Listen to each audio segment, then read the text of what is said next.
Hello, hello. 3 in 1 today. Bevel, hold it at an angle, bit of an angle.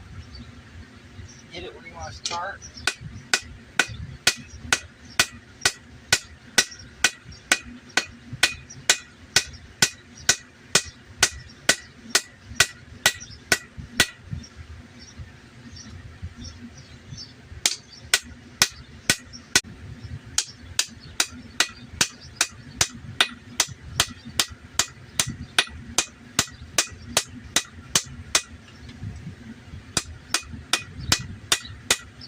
Pretty much got this where I want it.